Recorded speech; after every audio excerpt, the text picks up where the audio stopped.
Sound test. Sound. Sound test. Tingnan nyo nga sa recording. Sound test. Ah? Sound test. Okay na? Sound test.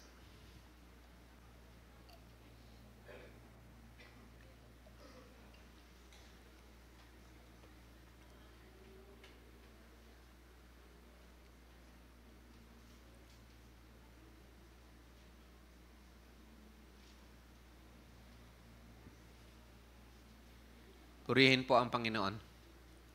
Maraming salamat sa Lord sa kanyang mga salita. So, proceed po tayo ngayon sa part 4 ng ating pag-aaral sa holiness.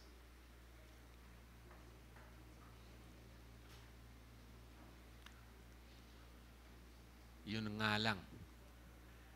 Ina-absorb ng screen yung ano. Oo.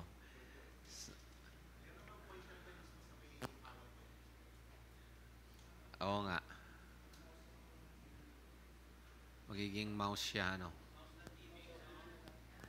Ah? Bakit? May pointer yan? Tinan ko, paano? Yan, pipindutin nyo lang yung Oh. Ayun. Yan na. Pero nakalabas naman ito.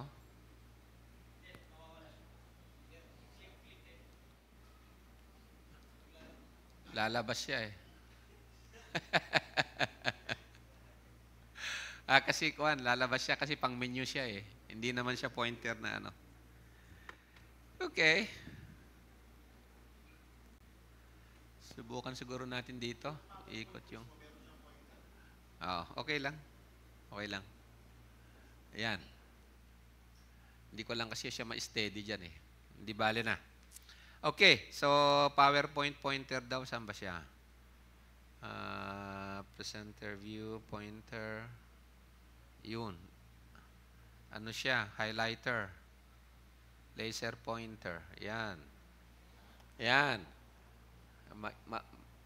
So, na-discuss natin yung part 1. He chose us to be His. So, ibig sabihin po, ng holy is separated, cut off. When we say that God is holy, He is separated, hindi siya common. Hindi siya pwedeng itrato mo na parang common lang. No? He is pure. And He is separated unto Himself sa kanyang will. Hindi common ito. No? And yung pagkakapili niya sa atin, He chose us to be His. So, it is an expression na malalim po ang ibig sabihin. Pinili niya tayo na maging Kanya. Hindi tayo ang pumili sa Kanya. And that is very important to meditate upon sa kalooban natin na mag-grow sa Panginoon. Oops. Yaman na.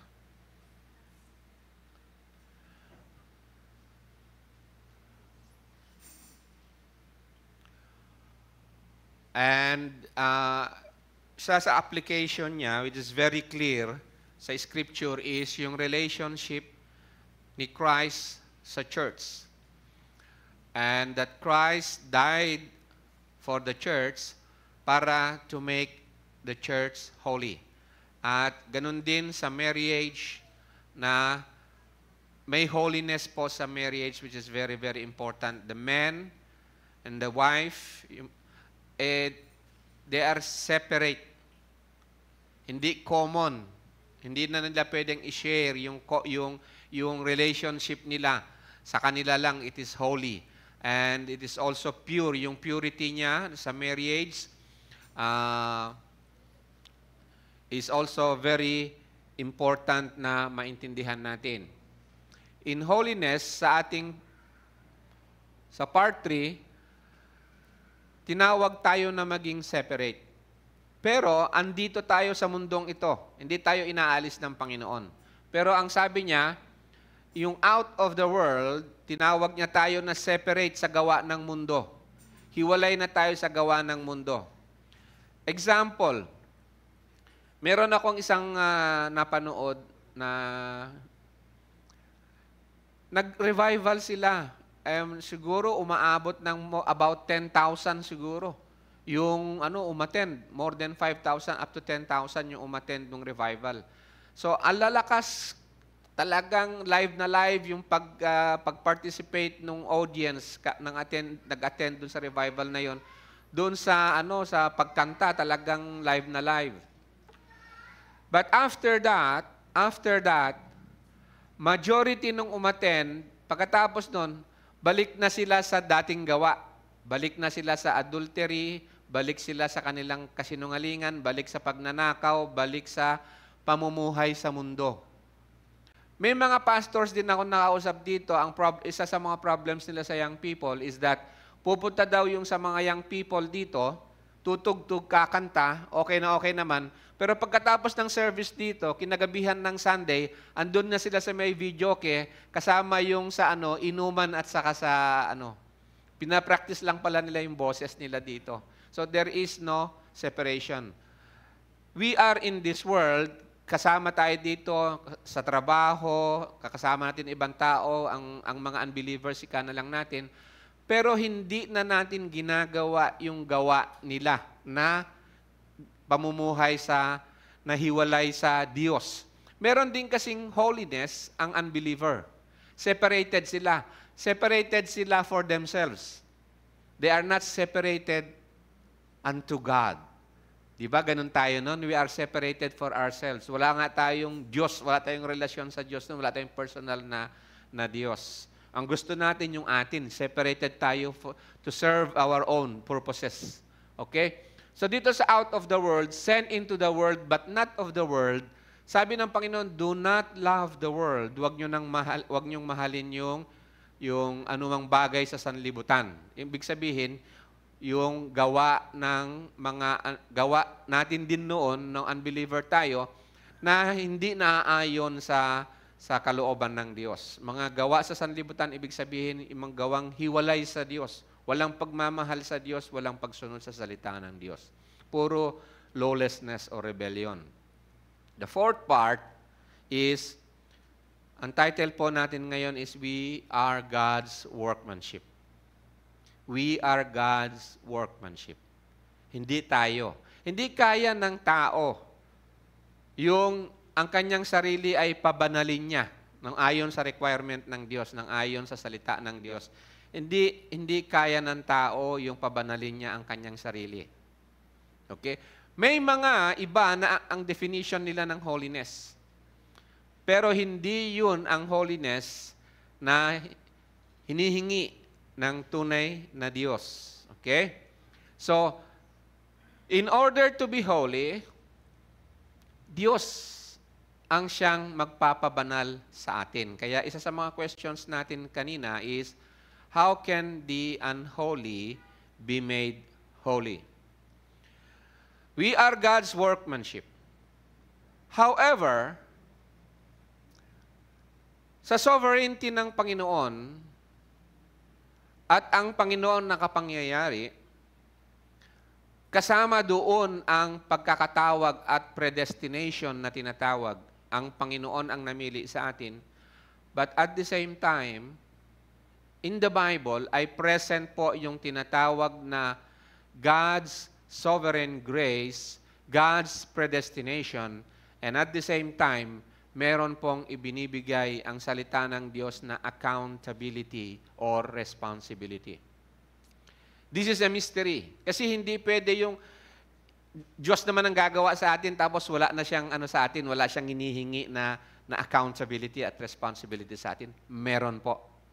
And sa isip ng tao, mahirap pong ma-reconcile ito. Okay?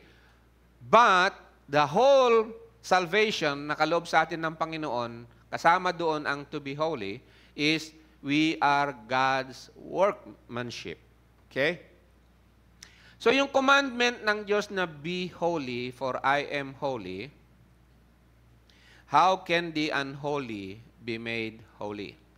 Napag-aralan natin yung state ng holiness. Nung tinanggap natin ang Panginoon as our Lord and Savior, doon po ay tayo ay naging banal. Ang kabanalan ni Jesus na impute sa atin at tayo ay tinuring ng Diyos na banal. But that is called positional, or ang tawag dito is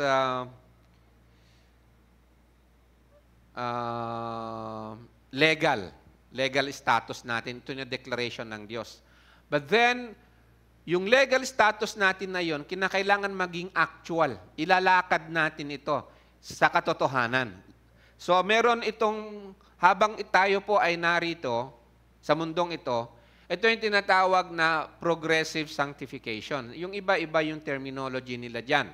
Okay? Pero sa atin ngayon, progressive sanctification kasi may progress. We increase in sanctification. So merong growth, meron pong maturity. Kaya ang sabi ng Panginoon, kayo ay mamumunga ng mayabong, no? Dadami yung bunga. So the saints are indwelt by the Holy Spirit to be renewed by the Holy Spirit, growing more and more. Lumalago ito sa paglakad sa pagkakatawag ng Panginoon. Lumalago ito at namumunga, nadadagdagan ang bunga sa paglakad sa banal na Espiritu at sa bunga ng Holy Spirit at sa holiness. And there is a time na kung saan lahat ito ay may kaganapan. Magaganap yung magiging, dito po hindi po tayo tinawag doon sa tinatawag na sinless perfection. Hindi po. Wala po yung pagka ba nasa Panginoon ka na at holy ka na, ang goal mo ba ay maging makamtan mo sa sarili mo yung sinless perfection? Hindi po yun ang pinag-uusapan natin dito na sanctification, na progressive sanctification. Hindi rin po yun ang progressive sanctification na kalooban ng Diyos. Dito po, tayo ay pinapabanal, hindi po yung perfect na tayo. Ngunit, in Christ, tinatanggap ng Diyos yung gawa niya sa atin as, in the eyes of God, kahit lumalaki pa lang tayo, nasa process tayo ng paglago sa Panginoon, ito, na kung saan nakakaranas tayo ng pagkatumba, pagkakasala from time to time, sa atin, dito ay, yung work ng Panginoon sa atin is already perfect. Pero meron yung kaganapan na gagawin ng Panginoon sa atin. So yun po yung ating progressive sanctification. Yun po yung ating perfect sanctification, no? Meron yung kaganapan nung yung resurrection from the dead, yung glorification state. Okay. Para maunawaan pa nating mabuti yung a state of holiness na ito na merong positional holiness, progressive sanctification, at saka yung perfect sanctification, kailangan din nating ma-relate ito sa 4 states of man. Okay? Sa 4 states of man. And this is clearly seen in the scriptures kung ano yung 4 na kalagayan ng tao. 4 to, no? Andito 1 and 2. First one, ito yung summary niya, elaborate natin mamaya. The state of innocence that is before the fall. Nung pong nilikha si Adan at saka si Eva, they were created perfect. The righteousness of Adam was sinless. Okay? Pero, it is capable of being lost. Adam, he was righteous, but may potential to fall. Hindi siya impeccable kung tawagin, yung hindi na madudungisan. He is peccable. Okay? Yan yung pagkakalikha kay Adan at kay Eva. Yun yung first state, yun ang tinatawag na state of innocence. Yung state of innocence na yan, hindi ibig sabihin na wala silang knowledge. Ganito po kasi ang interpretation ng iba dyan. Yung state of innocence, yung para kang, alam mo sa evolution, na ano kasi na yung para bang unggoy na wala pang alam. Innocent na innocent. Pero hindi po yun ang ibig sabihin. State of innocence is innocence when it comes to sin. Okay? Pero may knowledge sila. Napakatalino actually. Yung potential niya sa talino, wow, walang-wala sa atin. Kaya nga, at the same time, malaki rin yung naging kapalit nung responsibility, nung accountability niya. Okay? So that is the state of innocence that is before the fall. Where men, when Adam and Eve, they were created na righteous, sinless, but capable na they are capable. Meron dun yung potential nila na mawala nila yung pagiging sinless nila. Then there is the state of depravity. Yung depravity that is after the fall. Okay? Ang nangyari doon sa pagkakasala ni Adan at saka ni Eva, yung kasalanan nila is to become like God, knowing good and evil. Ang ibig pong sabihin, hindi nila alam ang good and evil. Alam nila kasi sinabi ng Diyos, may commandment ang Diyos sa kanila, kung ano ang dapat nilang sundin. But they fell into sin. They were deceived by Satan. Nalinlang sila, and so nahulog sila sa kasalanan. So basahin ko yung description dito. The fall affected every aspect of their being, so that depravity is called total. Ang ibig pong sabihin nito ganito, hindi po lahat ng tao ay serial killer. Okay? Hindi lahat ng tao ay rapist. Pero lahat ng ginagalawan niya ay meron ng corruption. Naintindihan niyo po? Hindi siya ganun, makikita mo yung visible lahat ng kasalanan niya, pero yung lahat ng ginagalawan niya, yung motive niya, yung ethics niya sa kanyang ginagalawan is already tainted o namansahan na ng kasalanan. So that, sa state of innocence, para maintindihan natin dito, in the state of innocence, man's will was good but liable to fall. In the state of depravity, man's will is totally corrupt. Yan yung pagkakahulog sa kasalanan. Pupunta tayo sa mga scriptural reference yan.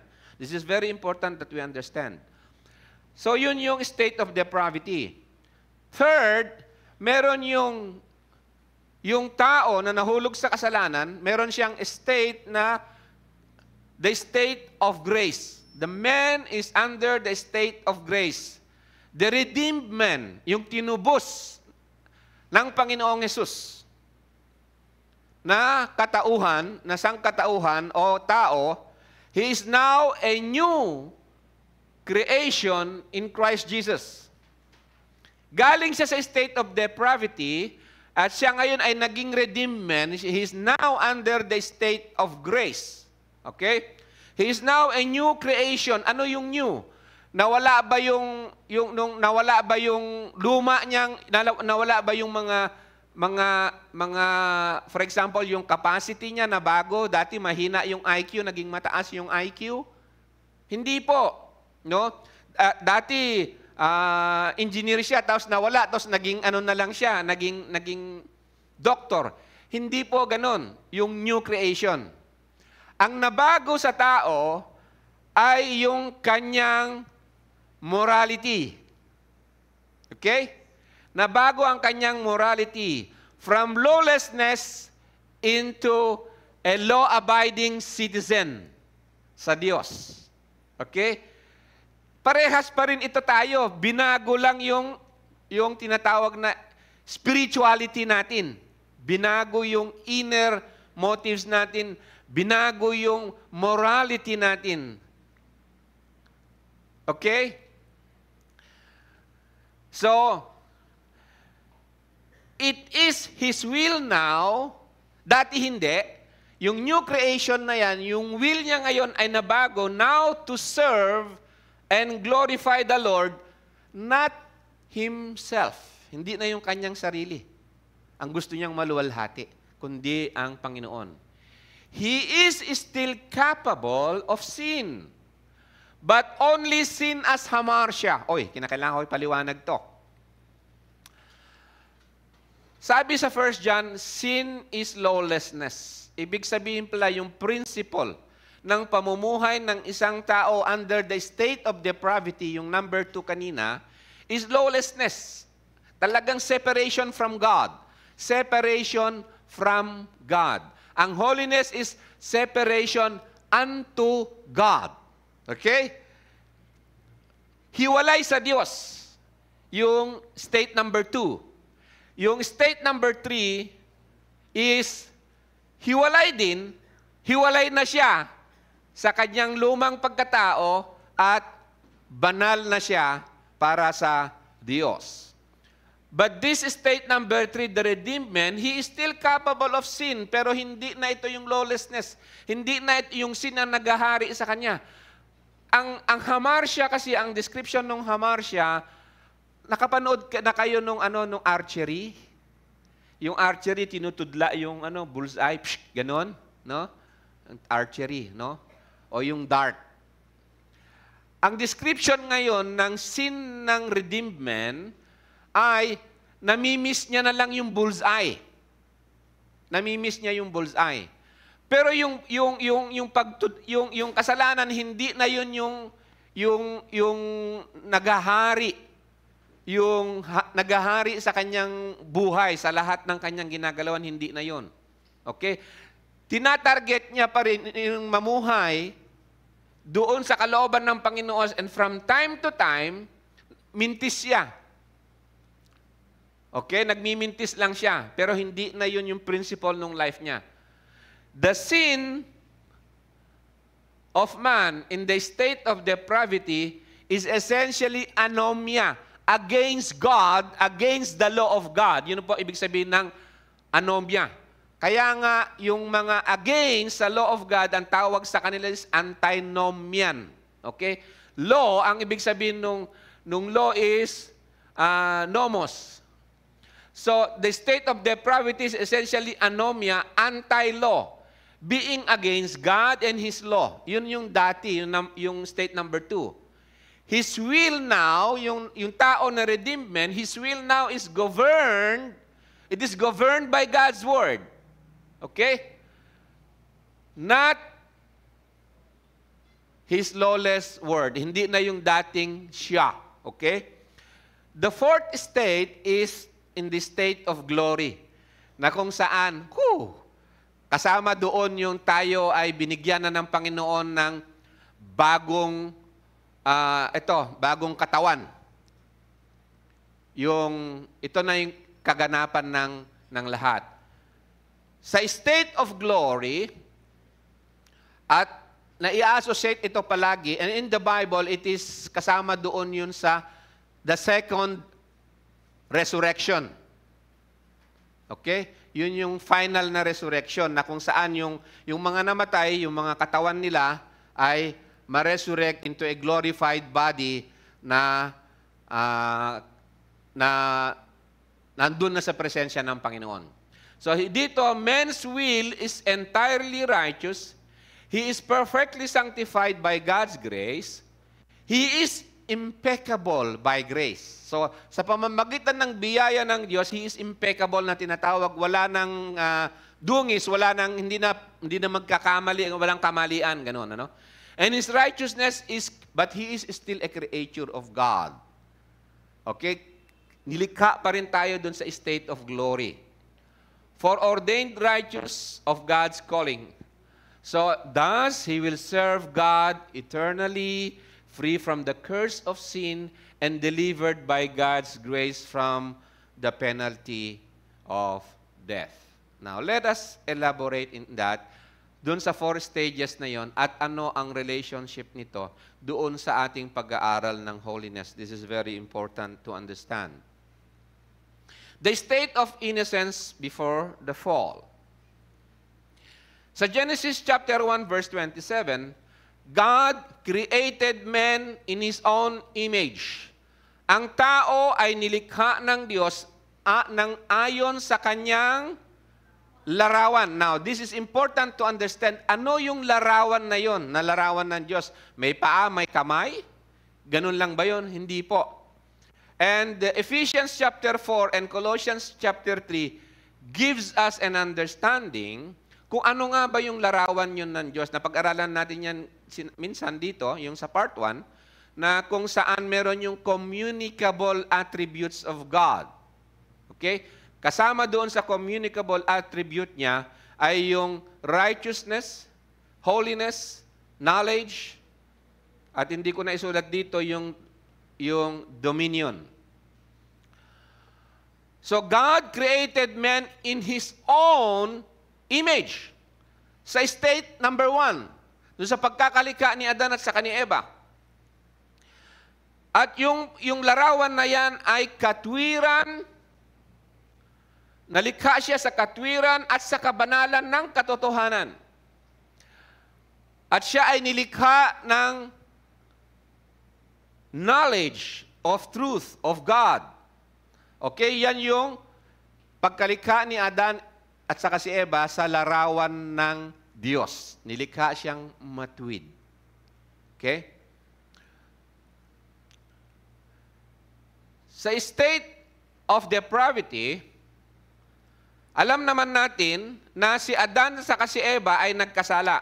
Sa Romans 5 verse 12. At dahil sa pagkakasalang yon, pumasok ang kasalanan sa sangkatauhan. Romans 5 verse 12. Therefore, just as through one man sin entered the world, and death through sin, and so death spread to all men. Why did it spread to all men? Because all sinned. So yung pagkakasala ni Adan sa ni Eva, ni Adan, ay imputed sa lahat na ng sumunod na lahi. Naipasa. Parang ganun, ano? Imputed. So death spread to all men because all sinned. So, sa Ephesians 2:1, ang tao in the state of depravity at yun ang namana niyang katauhan kay Adan, sabi rito, you were dead in your trespasses and in your sins. And the Bible describes it in Ephesians 4:22 na ito is ang tinatawag na old self. This is the old self, which is corrupted. Okay? Sa Ephesians 2:3, yung pagkakahulog ng tao sa kasalanan at pamumuhay ng sangkatauhan na namana kay Adan, siya ngayon ay by nature a children of wrath. God is not pleased. He's a child of wrath dahil sa judgment ng Panginoon. And alam natin na nangyari lahat yun kasi kasama doon yung pinalayas sila sa Garden of Eden, away from the tree of life. Question, dito sa state of depravity, nang pumasok yung kasalanan, ano ang nangyari sa larawan ng Diyos na dati doon si Adan at saka si Eva? They were created sa larawan ng Diyos in the image of God, in righteousness, in holiness, and in knowledge. Ano ang nangyari? Ito po. In the state of depravity, na ito po ay namana lahat ng sangkatauhan, imputed sa lahat ng sangkatauhan yung kasalanan na yun, the image of God in fallen man, it is marred. Alam nyo yung papel na nilukot-lukot mong ganon? Halimbawa, may picture yun, sulukot-lukutin mo. Ito po, illustration lang. Ito yung state of depravity. Imagine this to be the image of God na distorted na siya. Okay? Disfigured beyond recognition. Hindi ito annihilated. Hindi po totally natanggal. Bakit? Ang nangyari ganito, meron pa ring righteousness yung men, meron pa ring holiness, meron pa ring knowledge. Ang nangyari lang, he become like God. So naging God siya sa kanyang sarili. So in the fallen state of man, the image of God, which is knowledge, righteousness, holiness, and dominion, is redefined in terms of man. Man becoming like God. Siya yung gusto niyang Diyos sa sarili niya, inalis niya actually yung Diyos. Ang gusto pa nga niya is mamatay sana ang Diyos. At yun ang ginagawa ng fallen man, the death of God. Kaya nga meron tinatawag ngayon na the death of God movement. At makikita niyo yung death of God movement na yan even in the schools, sa system natin sa eskwela. Tinatanggal nila ang tungkol sa Diyos. Okay? In marriage, merong movement na the death of God, which is, ayun, nagkakasal na sila ng the same sex marriage. May mga nagkakasal ng mga pastor, mga pari, and so on. It is going on. Dito nyo makikita yung wherein the image of God ay pinalitan. Gustong palitan ng tao, ng image ng ayon sa kanyang Diyos. Okay? Yung ang pagkakasala niya sa tree of knowledge of good and evil is that he become like God. It is now redefined, the image of God is now redefined in terms of men, not of God. Righteousness under God became self-righteousness. Siya na yung magdikta kung ano yung katwiran. Kung anong gusto niyang katwiran. Dominion under God became domination. Yung pag-dominate sa tao, hindi yung dominion mandate is to serve the Lord, serve under God, to love your neighbor. Hindi na yun, domination ang nangyayari. Di ba? Kaya nga sabi ng Panginoon kay Peter, do not lord it over the flock, but serve one another. Okay? Holiness to God became self-serving.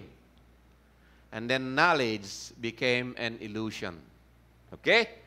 Yun ang nangyari dun sa image of God. It was distorted. It is marred, sabi nga ng isang theologian, disfigured beyond recognition. Okay. The state of the redeemed man under grace. 2 Corinthians chapter 5, 17 to 18. Therefore, if any man is in Christ, he is a new creature. All things have passed away. Behold, new things have come. Now, all these things are from God. Amen? We are God's workmanship. We are not saved by our own capacity, by our own ability, or by our own merit. Hindi tayo iniligtas ng ayon sa ating sariling kakayanan. Hindi natin kayang iligtas ang ating sarili. Kaya nga yung nagsasabi na forgive yourself ay hindi po yung totoo biblically. Hindi ka pwede na sabihin, ay pupunta ako sa heaven. Bakit? Pinatawad ko na sarili ko. Papasok ako dun. Jesus, umalis ka dyan pagpunta mo dun sa heaven. No? Pagpunta mo, Jesus, alis ka dyan. Niligtas ko na sarili ko. I forgive myself. Nagkasala tayo sa Diyos. Yung terms lang ng Diyos ang pupwede kung paano tayo mapatawad. So, all these things are from God who reconciled us to Himself through Christ. First, there is the justification and there is the reconciliation. Para the redeemed man in the state of grace, ito, balik tayo dito, babalik po ako, yung operator. Babalik ako sa nakaraan ng mga slides. Dito, pinalayas siya sa Garden of Eden. Away from God. Okay? Tapos,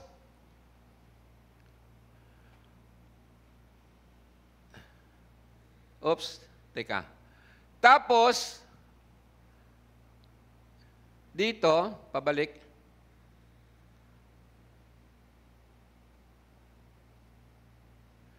Yung image of man, was distorted. Dito pala. Ito. Okay? In the state of depravity, the image of God in the man was distorted. Okay? It was corrupted. Dito, ni-reconcile ng Diyos ang tao. This is the work of God. Kaya sabi rito sa Ephesians 2, verses 4 to 6, God, being rich in mercy, because of His great love. So yung John 3:16, yung love of God doon, ito po yung goal, ito po yung gagawin. No?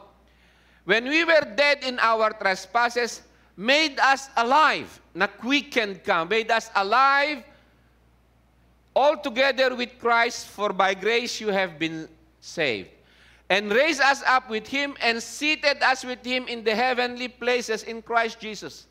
Malala niyo yung picture kanina, na yung tao pinalayas sa Eden. Ngayon, when he's reconciled back, when he's reconciled to God, he is now seated in the heavenly places in Christ Jesus. Yun ang tingin na ngayon sa atin ng Panginoon. So, i-emphasize pa uli natin ito. Dito, the image of God was disfigured beyond recognition. Dito, balik ako, sa redeemed man, ni-reconcile tayo ng Panginoon sa Kanya. He made us alive together. So ano ibig sabihin nun? Ano ang implications ng reconciliation na yon? Sa image of man, ano ang impact? Ito po ang impact. Itong old self, itong distorted image ng Diyos sa tao, dahil sa tao, no? Sabi rito sa Romans 8:3, for what the law could not do. The law could not do it. But the law is good. The law is righteous.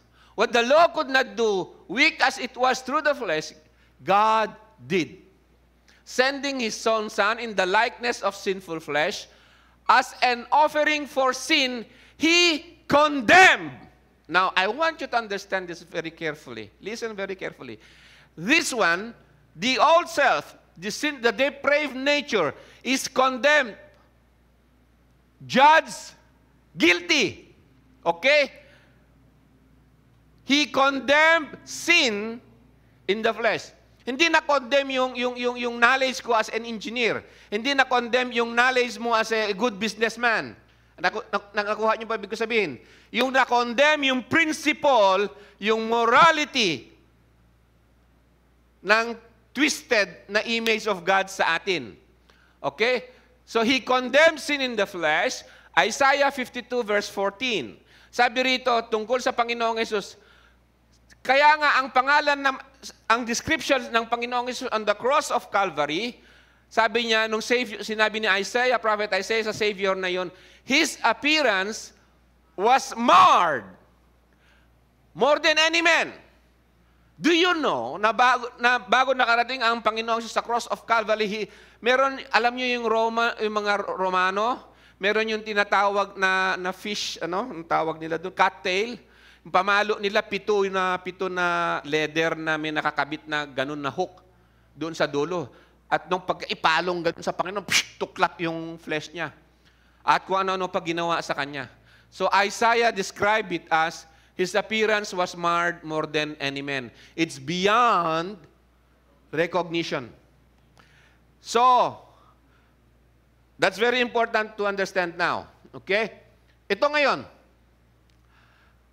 Therefore, itong twisted image, the distorted image of God, which is beyond recognition now, in sin because of sin, sabi rito, Romans chapter 6, verse 6, our old self was crucified with Him. He took that marred image in Him. You see that? That image was crucified with Christ. That our old self was crucified with Him in order that the body of sin might be done away, to be done away with. Doon tayo namatay, yung principle ng lawlessness, doon tayo namatay kasi na-crucify yun on the cross of Christ.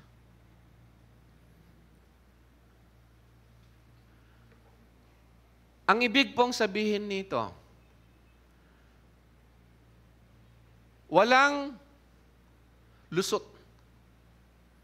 ang sino mang tao, ang sino mang kaluluwa, walang lusot sa judgment ng Panginoon.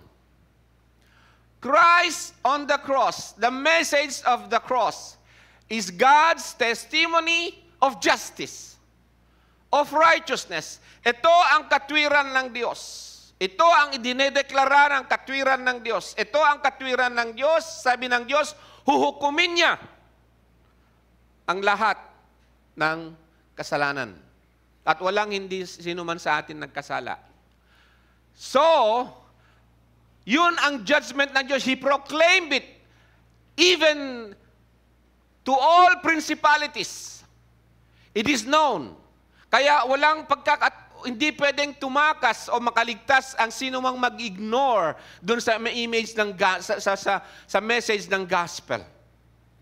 Because it is proclaimed by God under heaven. And the gospel is proclaimed unto all the ends of the earth. Ito ang katwiran ng Diyos. Sin must be judged. Christ crucified on the cross, ang ibig sabihin, hindi maliit at hindi binabaliwala ng Diyos yung punishment, yung condemnation ng sin. And for those who are in Christ, sa mga nais na maligtas sa pamamagitan ng Panginoong Hesus at sa mga naliligtas sa pamamagitan ng Panginoong Hesus, ganito po yun. Ibig sabihin pala yung pagtanggap kay Jesus ay pagtanggap ng judgment ng Diyos sa atin. Sa ating pagiging makasalanan, hindi lang sa pagkakasala, sa pagiging makasalanan, yun ang judgment ng Diyos. Kapag tinanggap natin yung gospel, tinanggap natin ang sinasabi ng Diyos, ang katwiran ng Diyos, na ang kasalanan ay nahukom at huhukumin ng Diyos yan. At dinisplay niya kay Christ. At pag sinabi natin na tinatanggap ko po, Lord, at ako'y sumasampalataya sa iyong work on the cross, ang ibig sabihin, I am sentenced to die, to death. And I accept yung judgment mo sa akin, sa aking lumang pagkatao. Ang judgment mo that I should die. That yung lumang pagkatao, yung lumang larawan, kasama doon yung holiness na distorted, righteousness na distorted, kasama doon, ay kailangan maipako sa krus. Hindi po pwede yung sabihin natin, tinatanggap natin ng Panginoong Yesus na ating tagapagligtas na hindi natin sinasabi o hindi tayo nananampalataya that this must be judged. Kailangan mahukom, makondemn. Kaya nga sabi rito, dito, He condemned sin in the flesh. This is condemned. The fallen man. Our old self was crucified with Him in order that the body of sin might be done away, so that we would no longer be slaves to sin. So yung redeemed man, he is now a new creation. Patay na. Patay ka na sa lumang pagkatao. Amen?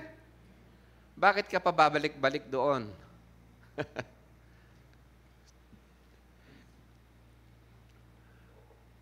Colossians 3 verse 3, you have died.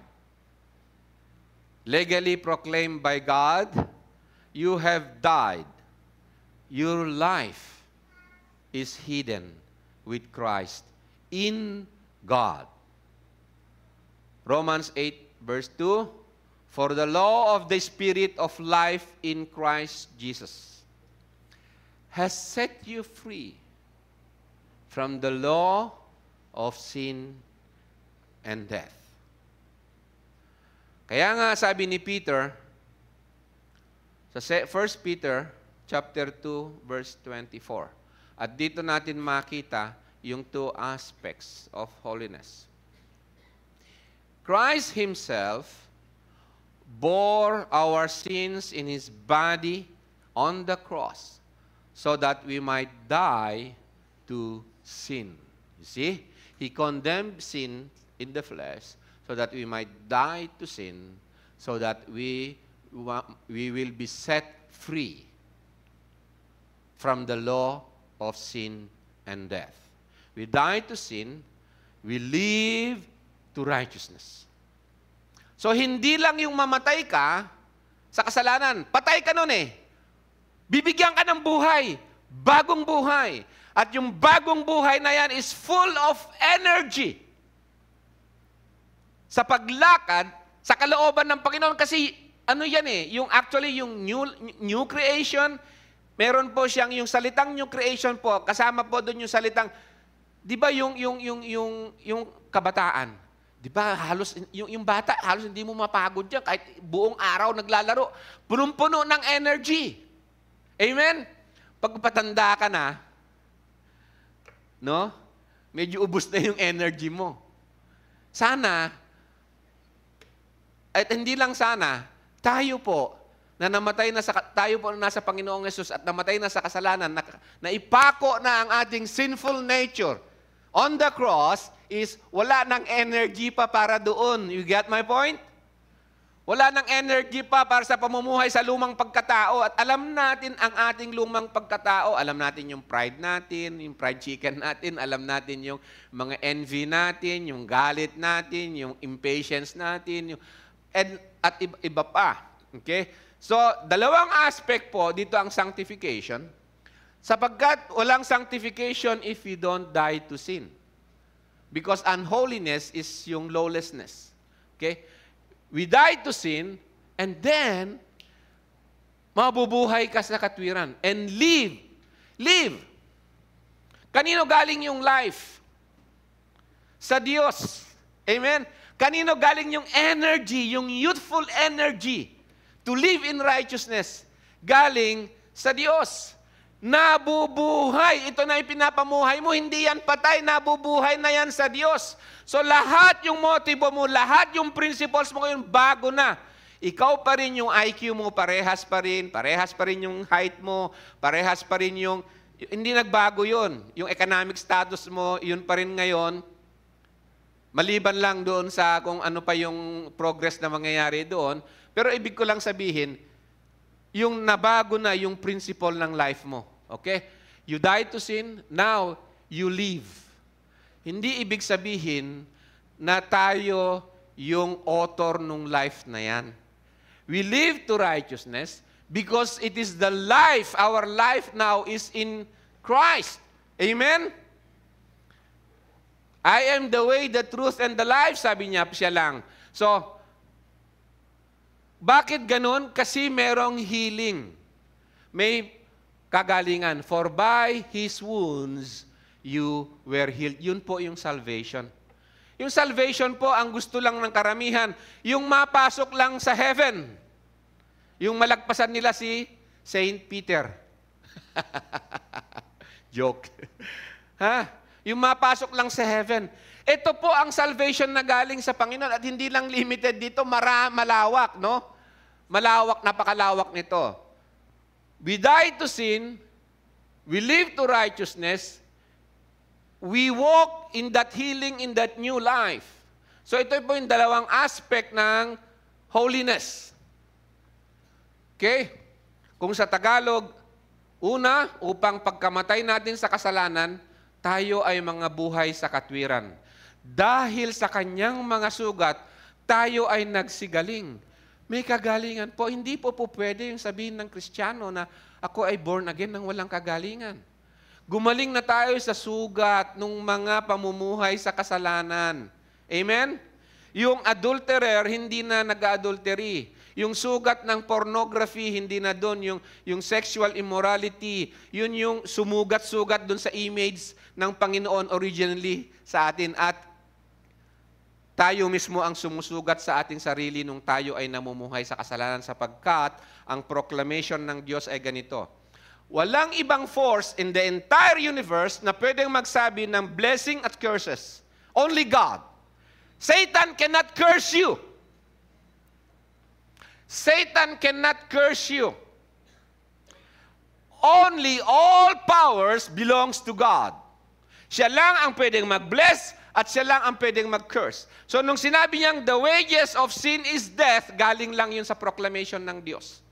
And pag sinabi niyang you will live in Christ, galing lang sa Diyos yung buhay na yon at walang ibang pwedeng magpabuhay sa atin kundi siya lang.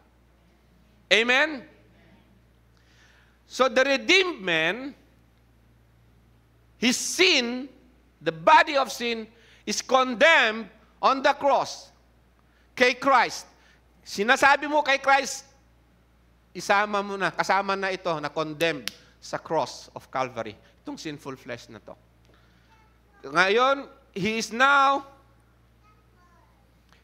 sabi rito sa Romans 8:13, for if you are living according to the flesh, kung kayo ay namumuhay sa gawa ng laman, sabi rito, you must die. Wow. It's a proclamation from God. It's a declaration from God. Imperative ang tawag doon. Sabi ng Diyos, you must die. But if by the Spirit, ito po ang pamumuhay sa Holy Spirit, pinapatay mo, you are putting to death the deeds of the body, you will live. What do you notice in here? The sinful flesh is condemned in the cross with Christ. Amen? Sa mga ligtas. However, dito, sabi niya, you must die. Binibigyan niya tayo ng accountability. Amen? You must die. And if you are led by the Holy Spirit, you are putting to death the deeds of the body. So meron tayong responsibility or accountability, pwedeng paghiwalayin yun. Yun yung mystery ng word ng Panginoon. Kasi yung salita ng Diyos, siya yung magbibigay ng bagong katauhan sa atin. It is the word of truth that will sanctify that. And we are participating dun sa word of truth. When He gives us the commandment that you must die. But if by the Spirit, you are putting to death, you are putting to death the deeds of the body, you will live. In Ephesians 4:22-24, yung mga Christians ngayon, hindi na nila hinihingi sa Panginoon kasi yan eh. Ang gusto lang nila laging economic blessing sa Panginoon. Sino na sa inyo ang nag-pray na, Lord, lead me by the Holy Spirit to put to death, nakikita ko ang impatience. Lalo na sa aming mag-asawa. Hindi ako patient sa aking asawa. Hello? Hindi ako patient sa aking kapwa Kristiyano, sa aking kasama sa ganito. Anger, and anger. And you want to participate in it. Lord, please, take hold of me. I want to put to death impatience. Envy. May envy tayo. Makita niyo yung kapitbahay. Bakit kaya siya? Unbeliever naman siya, pero yumayaman siya, no? Sarap-sarap ng buhay niya. May complain na tayo sa Panginoon, nagkakaroon na tayo ng bitterness. Bakit kaya sila? Sila pa yung sugarol sa mga manginginom. Tapos ako, Lord, na Kristiyano, ako pa yung nagkakasakit. Hello? Di ba? Bakit sila, Lord, ang saya-saya nila? Kahit yung pera nila galing sa corruption, sa nakaw, pero ang saya-saya nila, naiinggit ako, Lord. Meron ba kayong inggit? Wala. Ephesians 4:22, verse 24, that in reference to your former manner of life, you lay aside. Yung dating pamumuhay mo, isantabi mo, you lay it aside. You lay it aside. Meron kang participation to obey the Lord, to obey the Holy Spirit. You lay aside the old self, which is being corrupted in accordance with the lust of deceit. that you be renewed in the spirit of your mind. Baguhin mo ang iyong kaisipan. Pagpapasok yung maling kaisipan, yung complaint sa Panginoon na ganyan, sabi mo, no. Lalaban ka. You resist. You are resisting yung temptation ng mundo ng ganong kaisipan. You resist yung temptation, yung kaisipan ng envy. You resist yung kaisipan ng anger. Alam nyo ba yung anger, una, papasok mo na ng konti dyan, tapos papatulan mo? Tama? And then, gaganon naman na yung anger mo. Pero pagpasok niyang ganyan, pag ikaw yung nasa Panginoon, you're led by the Holy Spirit, pwede mong i-resist. Sinabi ng Panginoon eh. Pwede mong i-resist. Ay, hindi. And if you keep on practicing on doing it, practice makes perfect. But it is not our energy o capacity ang gumawa nun. The Bible says, it is God who is at work in you. Basahin natin. That you be renewed in the spirit of your mind, you put on, isuot mo, you put on the new self. Which, yung new self na yan, in the likeness of God. It is in the likeness of God. Balik yung dati. Hello? That is now in the image of Christ. Yung nawala na image ni Adam. And then sa fallen man, distorted and so, nasira. Dito ngayon, you put on the new self. Which in the likeness of God, that new self is created. We did not create it. It is God's creation. We are God's workmanship. However, God commands us to work out your salvation in fear and in trembling. You put on the new self, which in the likeness of God has been created in righteousness and holiness of the truth. Philippians chapter 2, verse 12 to 16, kaya nga mga minamahal ko, kung paano ang inyong laging pagsunod na hindi lamang sa harapan ko, sabi ni Paul. Tayo ba, kailangan natin ng CCTV para sumunod tayo sa Diyos, di ba? Sabi nung iba, wala namang nakakakita sa akin. Kaya, manood muna ako ng pornography. Wala naman nakakakita sa akin pag tumitingin na akong ganun eh. Di ba? Yung iba, sa trabaho, uso na ngayon yung CCTV. Kasi, huling-huli, o lalo na example na lang sa mga tindahan, sa mga grocery store na lalaki, ano? Uy, yung pala, kapag barkada nila yung magpapa-scan nung presyo, napalitan na pala yung tag, yung 1,000 nagiging 100 na lang. Sa abroad, maraming nawawala sa trabaho dahil sa ganun. Bistado, nahuhuli sila sa ganun. Pandaraya, akala nila walang nakakakita. Hindi natin pwedeng dayain ng Diyos. Amen? Hindi po pwede. Alam niya, hinihiling ba natin sa Diyos? Hinihingi rin ba natin? Yung ba ang desire ng puso natin? Yung lumakad na sa bagong pagkatao? Kaya nga sabi niya ito, kaya nga mga minamahal, kung paano ang inyong laging pagsunod na hindi lamang sa harapan ko, kundi bagkus ngayong ako ay wala. Ito sabi niya, kahit ako ay wala. Lubusin ninyo ang gawain ng inyong sariling pagkakaligtas na may takot at panginginig. Ulitin ko sa English.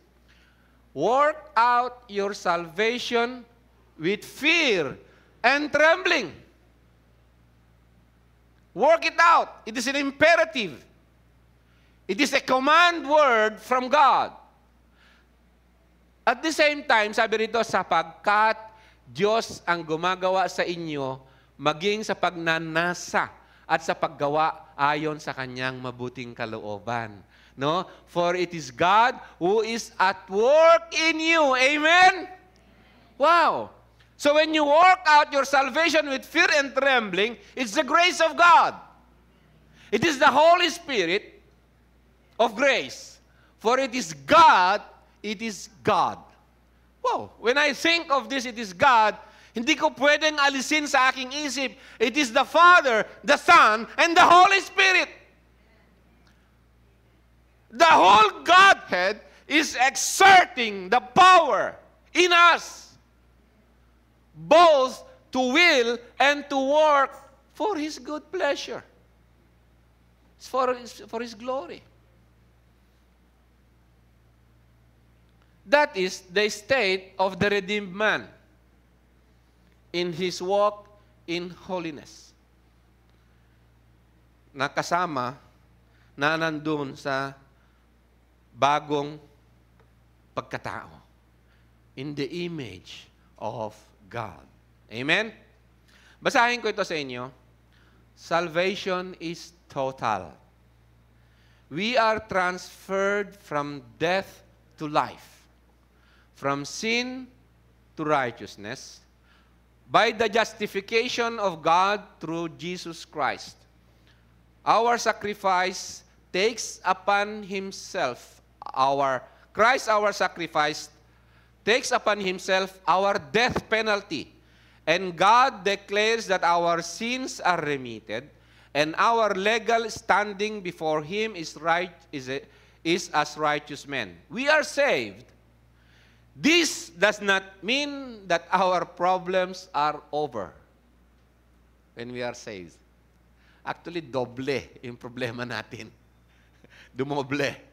Katulad ng sabi niya, imagine a man na naligtas sa kanyang nasunog na bahay. A man is snatched from a burning house, and certain death has only his life. All is gone. Yun yung pagiging born again. He must now work to establish the capital or substance of his saved life.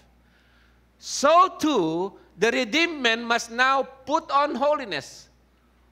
Work in obedience to God's word, to grow in terms of the new life which is in His, and become a rich man in grace, faith, and obedience to His Savior. Isa sa mga problema natin na nadagdag ay yung mag-struggle ka pa against sin. Kaya nga, sabi rito, ito yung nadagdagan yung problema. Hindi biglang nawala yung problema na yun ang gusto ng karamihan. But kaya tinawag na problem kasi may solution. Amen? Kapag wala pong solution, hindi problem. Okay? Huwag niyo akong tanungin kasi hindi ko alam yung problem. Ang sagot. Hebrews 12, verse 3 to 11. Consider Christ, who has endured such hostility by sinners against Himself, so that you will not grow weary and lose heart. So, posible pala sa Christian, yung mawalan ng manghina, parang pagod na siyang maging Christian.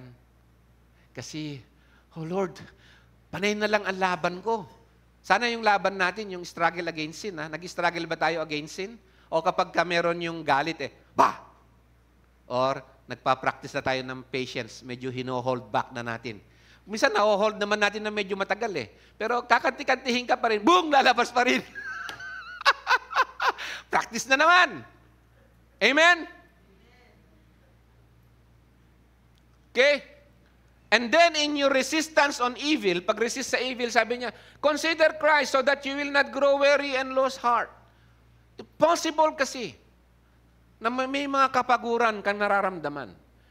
You have not yet resisted to the point of shedding blood in your striving against sin. Merong iba na medyo hindi tama yung interpretation nila dyan. Ang sabi nila daw, si Christ, nung siya ay nag-pray, bago siya pumunta sa cross, nag-pray daw siya at daming, yung dugo na, nagpawis siya ng dugo. Hindi po. Hindi po yung sinabi ng Bible. Nagpawis siya ng buo-buo na parang dugo. Hindi dugo. So, ang ibig sabihin dito, amen? You read that in your Bible, yung resistance dito, sabi niya, you have not yet resisted to the point of shedding your blood. Yung masacrifice ka, dahil hinusgahan ka na kayo ay lumalakad kay Kristo. Yung mga Christians ngayon sa communist country, sa Muslim country, pinapatay sila, sinusunog sila. To the point of shedding their blood. Yun ang ibig sabihin. Hindi yung papawisan ka ng dugo. Hindi. Amen? And you have forgotten the exhortation which is addressed to you as sons, my son. Regard lightly, do not regard lightly the discipline of the Lord. Wow, teka muna. Lord, ibig mong sabihin, may discipline pala. Pag naharap ka sa mga mahihirap na bagay para makita yung resistance mo, yung pag-resist mo sa unholiness. Huh? Do not regard lightly the discipline of the Lord, nor faint. Struggle lang tungkol sa kayo magbigay ng example. Kailangan ng patience, for example. Harapin ko na naman yung patience.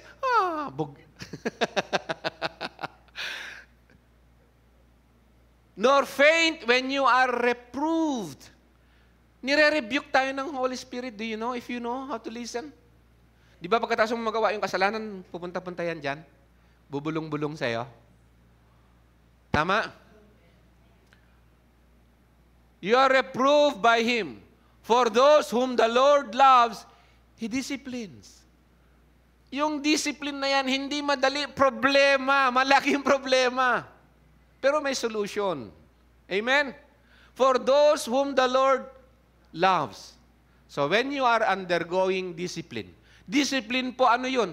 Papunta, yung goal ng discipline is papunta sa paglago sa kalooban ng Panginoon. Paglago doon sa bagong larawan. In the new creation. You put to death the misdeeds of the body. Kayo ay mamatay na sa gawa ng laman at kayo ay mabubuhay sa bagong larawan na ang may likha ay ang Diyos. Sabi niya, for those whom the Lord loves, He disciplines. He is scourges. Scourges? Palo. He scourges every son whom He receives. Pinapalo niya yung anak niya na tinanggap niya. Kaya niya, it is for discipline that you endure. God deals with you as with sons. Yung disiplina pala, may love. Amen? Pati yung pagdisiplina sa mga anak, love. Ang motive niya. God deals with you as with sons. What son is there whom his father does not discipline? Verse 8, but if you are without discipline of which all have become partakers, then you are illegitimate children and not sons. Tuloy natin. Furthermore, verse 9, we had earthly fathers to discipline us. We respected them. Shall we not much rather be subject to the Father of spirits and live? Amen? They disciplined us for a short time as seemed best to them. But He, God, disciplines us for our... What's the goal? What is the goal? That we may share in His holiness. To separate, for us to be separate. Hindi lang dedicated May separation from the world. May separation from the things unholy. To separate oneself for God. Nung tayo ay iniligtas, tayo ay inihiwalay na para sa Diyos. Amen? Hindi yung simpleng naligtas ka lang, napunta ka sa heaven. Hindi lang yung God answers prayer, hindi lang ganun. Ano yung prayer mo? Kasama ba yung prayer mo? Lord, let me walk in holiness. Kapag hiningi mo yan, humingi ka ng problema. Kasi, kinakailangan mong mamatay sa hindi pagkasanto. And the Bible says, when you are disciplined, it's painful. A discipline for the moment, seems not to be joyful. Punta ka rito, wala kang joy. Kasi may envy ka. Yung kapitbahay ko na magnanakaw, umaasenso. Sarap-sarap ng ulam niya. Ako na Christian. May sakit na, wala pang pera. May mga bitterness tayo, di ba? Kino-compare natin, may mga envy tayo. Hindi sapat-sapat sa contentment natin ng Panginoon. Amen? At walang hinto yung envy. Sige, may envious sa money. The love of money is the root of all evil. Amen? Whereas God gave us wealth. Ang Diyos, lahat ng anumang meron sa atin, galing lang sa Kanya. Hindi mo po pwedeng sabihin na galing sa iyo o sa akin yung galing sa sarili mong gawa o abilidad yung meron sa iyo. God owns everything. Accountable tayo. Yung kung ang ibinigay niya sa atin ay i-separate natin, separated unto God. Accountable tayo dyan. In the parable nung talents, pananagutan natin eh. Kung sino yung binigyan ng marami, marami ang hinihingi. Amen? Kung sino binigyan ng konti, hihingan pa rin. Hindi ligtas. Kaya nga yun ang principle nung tithe eh. Lord, konti lang yung sahod ko. Magtatithe pa po ako. Kasi halos pambayad ko na lang ng utang ko yun eh. Magtatithe pa ba ako, Lord? Kulang na nga pambayad ko sa utang. Anong sagot? Amen. It means discipline. Sa umpisa, masakit. Amen? Masakit sa umpisa. It needs discipline. Yung pagpunta nga, schedule, example lang ito yun lang pagpunta na holy unto the Lord, yung day na pagpunta rito. Kailangan pa ng discipline eh. Kailangan maaga ka maglaba, sa Thursday, Friday, ayusin mo na lahat. I-discipline mo yung sarili mo kasi dedicated sa holy unto the Lord, yung nakatalaga para sa Panginoon tong araw na to. Amen? Pati sa pagbabasa ng Bible, kailangan ka magtalaga. At higit pa sa lahat na yon ay yung pagsunod, yung pamumuhay na itinalaga na yung buhay na yan sa Panginoong Hesus. Babasahin natin. Okay? All discipline for the moment seems not to be joyful, but sorrowful. It is painful. Yet, to those who have been trained, kinakailangan matrain by it, afterwards, it yields the peaceful fruit of righteousness. After na ma-discipline ka ng gano'n, sabihin mo, yes! Pero yung pagsabi mo ng yes, hindi ikaw. God in you. Amen? Nabasa natin kanina, right? It is God in you. Kaya nga sabi rito, in the redeemed man, in the state of redeemed men, Ephesians 2:10, we are His workmanship. Siya yung, kumbaga sa sculptor, no? Naguhugis ng siya ang may workmanship niyan. Di ba? Nag-sculpture ng wood, pati yung mga ng mga dekorasyon sa kahoy. Imagine yung ikaw yung nachi-chisel ng ganun. Tanggalin yung envy, tanggalin yung galit, tanggalin yung love of money, tanggalin yung ganito. Aray ko. Di ba? Yung iba hindi nag-aaray eh. Kasi ang alam nila, tinanggap ko na si Jesus, ligtas na ako. Pagkatapos ko sumamba, o kahit medyo hindi ako gaano pumupunta sa Panginoon andun, kasama ulit ako sa gawain ng mundo.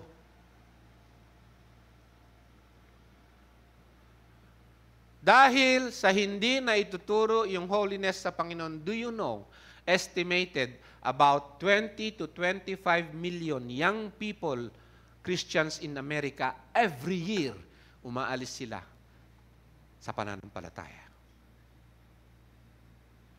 Yun ang sabi ng data doon.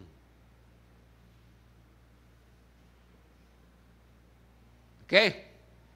So we are His workmanship, created in Christ Jesus for good works. Ano yung good works na yun? righteousness and holiness sa Panginoon. Amen? Which God prepared beforehand. Yun ang kalooban ng Panginoon. Yun talaga ang goal na isa, na goal niya sa atin. He has prepared it beforehand so that we would walk in them. You see? Tingnan nyo kung paano magsalita ang salita ng Panginoon.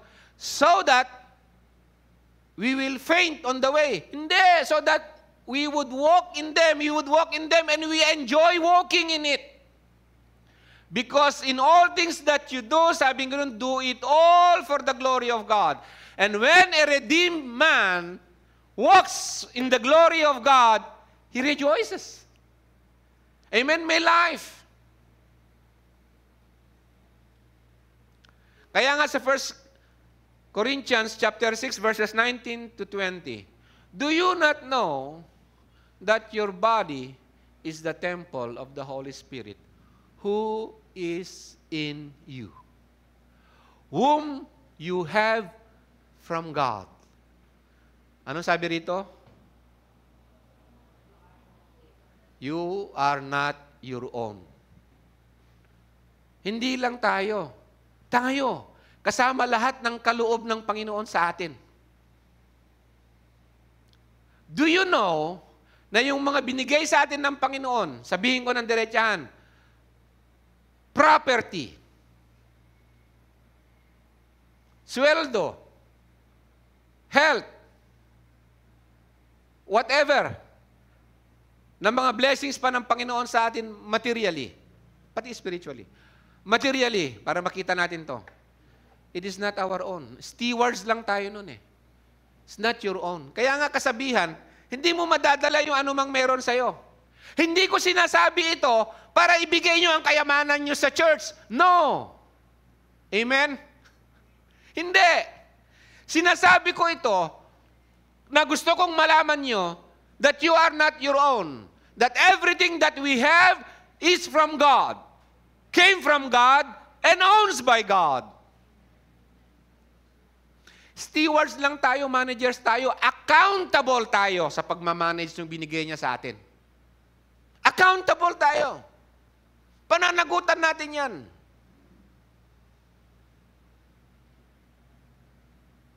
For you have been bought with a price. Oh. Binili pala tayo with a price eh. Therefore, glorify God in your body. Church, hindi lang individual, kundi corporate. Hindi lang individual, kundi corporate. That God be glorified kahit sa church. Hindi lang individual, kasama yun. Kaya nga, in the new image na binigay ng Panginoon sa atin, bagong larawan, bagong pagkatao. Bagong katauhan ka ako sana.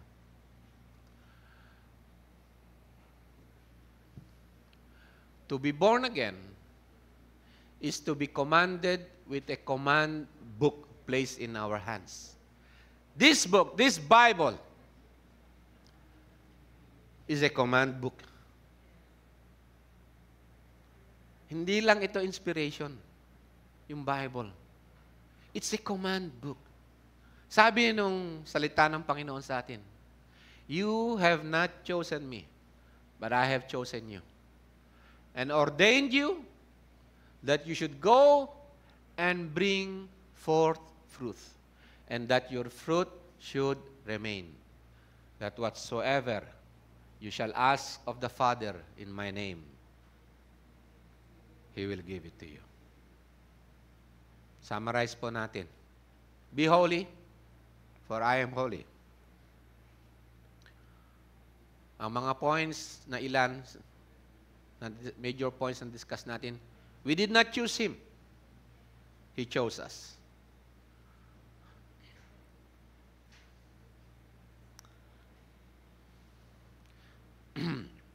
We are bought with a price. We are not our own. We are the temple of the Holy Spirit. We are His workmanship, created in Christ Jesus, in the likeness of God, has been created in righteousness and holiness of the truth. We are ordained, commanded, and appointed for His service to bear fruit in His kingdom. We are appointed and accountable. We are holy, meaning separated unto God, appointed, and accountable. So then, my beloved, Philippians 2, chapter 2, verses 12 to 15. So then, my beloved, just as you have always obeyed, not in my presence only, but now, much more in my absence, work out your salvation with fear and trembling. For it is God who is at work in you, both to will and to work for His good pleasure. Do all things, instruction, without grumbling or disputing. Amen? Do all things without grumbling or disputing. Sa church ba may grumbling and disputing? Hindi naman siguro ganon na ano lang. Siguro konting ano lang ipatupalis some things. Wala nga ako naririnig na disputing dito eh. Kung hindi ang nadidispute lang na naririnig ko dito, yung pag may handaan, mas maraming balot yung isa kaysa dun sa isa.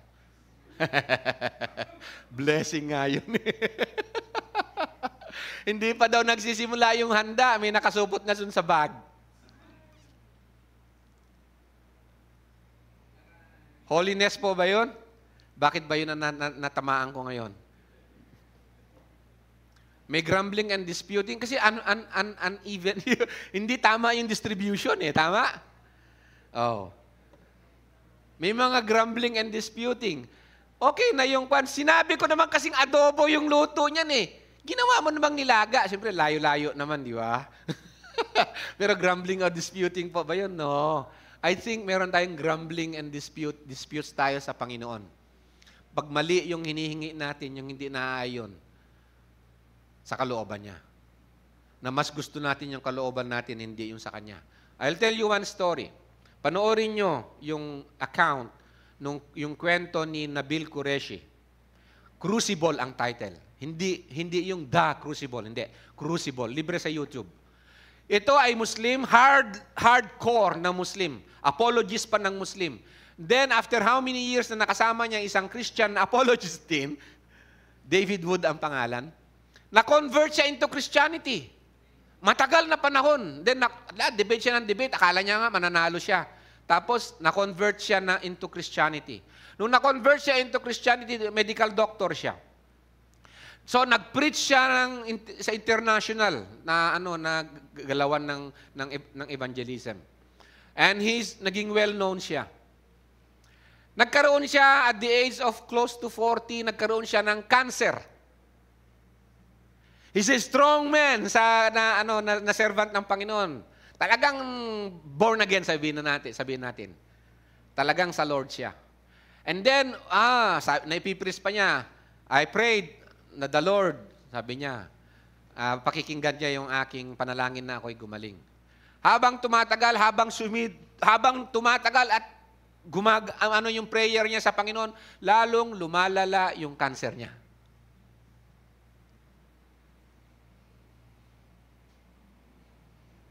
Hanggang sa tinanggap niya na sabihin, Lord, thy will be done.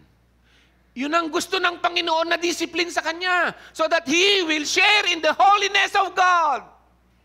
Yun ang way na gusto ng Panginoon. Imagine that. It's painful. It is sorrowful. But in the end, sabing ganun, it will bear fruit in a peaceful fruit, joyful fruit ng righteousness of God. Amen? Meron akong kapatid na pastor. Kadikit ng pastor. Tanda na siya, nag-70 na siya. May anak siyang abnormal. May ano-ano yung anak niya, yung anong tawag doon? Ha? Wala na siyang prayer sa Panginoon. Siguro sabihin kong, hindi man literal, day and night, yun ang prayer sa Panginoon, mapagaling yung anak niya. Ngayon, hinang-hina na yung kapatid na Christian na yon. Kakasakit na rin, kakarayuma, matindi ang diabetes, o kung ano-ano pa. And then, nakikita niya yung anak niya. Dahil sa may diferensya nga yung anak niya, hindi normal. Problema, kung minsan ipipilit niya yung gusto niya, kinakalaban niya, ultimo yung tatay niya, ultimo siya. Minsan daw nagbugbugan nga sila eh. Kaya sila nagbugbugan dahil pinipigilan siya nung tatay niya. Kasi talagang bubugbugin niya yung tatay niya, abnormal siya eh. Imagine yung prayer niya sa Panginoon. Habang tumatagal, habang tumatanda siya, lalong lumalala yung anak niya.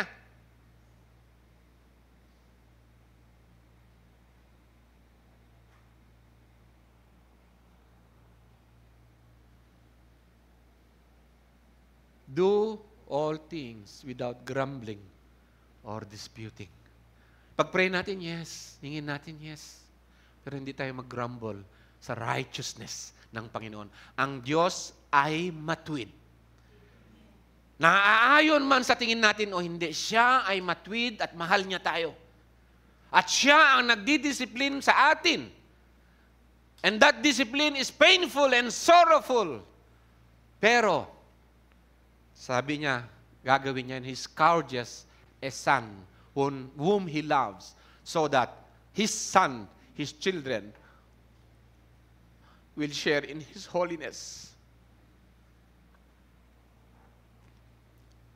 So that you will prove yourselves blameless, innocent, children of God, above reproach, in the midst of a crooked and perverse generation, among whom you appear as lights in the Lord. Kung walang holiness, may light ba?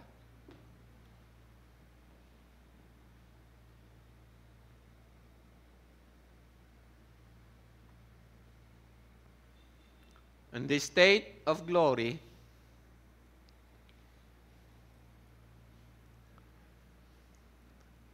ang hope lang natin ay yung salita ng Panginoon. Hindi ko na may describe ito kasi wala pa ako dun. Amen? Sabi rito, for our citizenship is in heaven, from which also we eagerly wait for a Savior, the Lord Jesus Christ, who will transform the body of our humble state into conformity with the body of His glory by the exertion of power that He has even subject all things to Himself. Beloved, now we are children of God. It has not appeared as yet what we will be. We know that when He appears, we will be like Him, because we will see Him just as He is. Amen? God bless you po.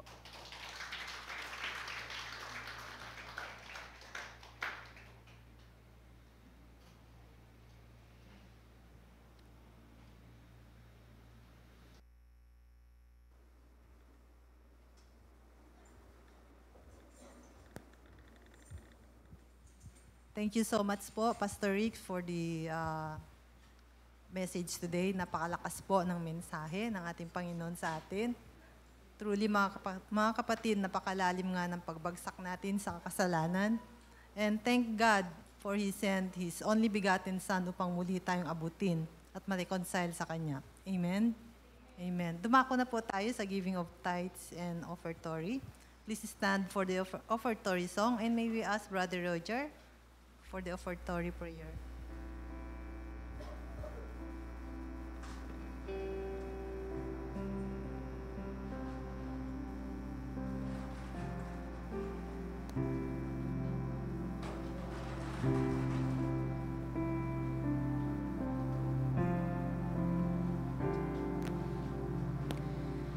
Praise God in whom all blessings flow.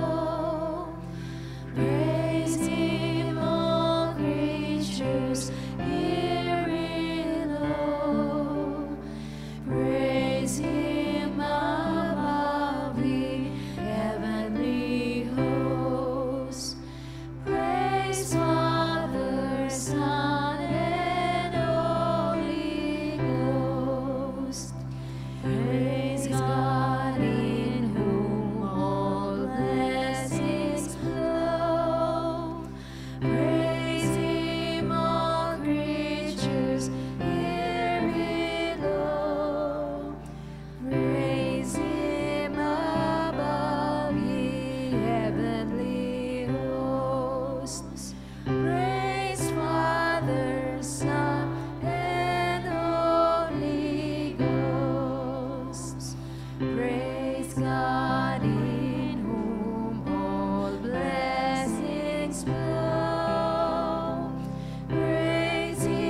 Him, all creatures here below. Praise Him above, ye heavenly hosts. Praise Father, Son, and Holy Ghost.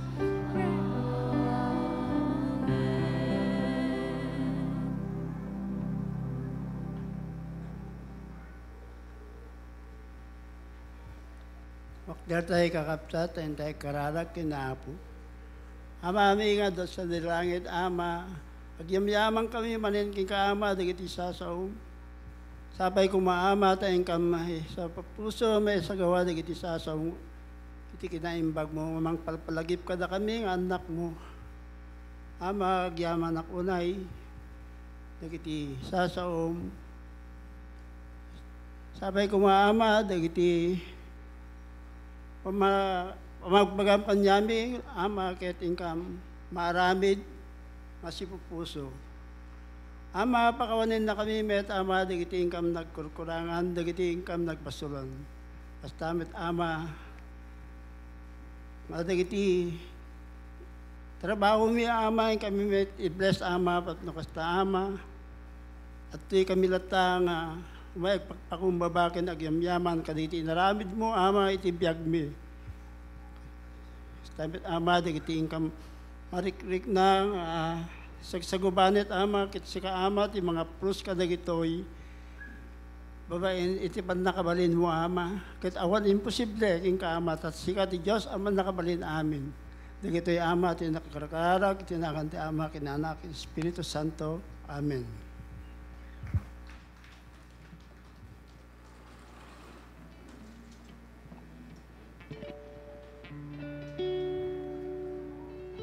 Okay, mga kapatid, dumako na po tayo sa prayer for the next gen. Mga bata at young people, pupunta na po sa harapan. And may we request Brother Felix. Nandito po siya. Brother Felix. Wala po.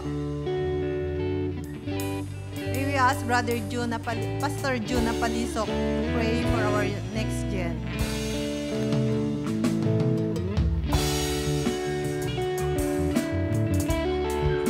Pastor June.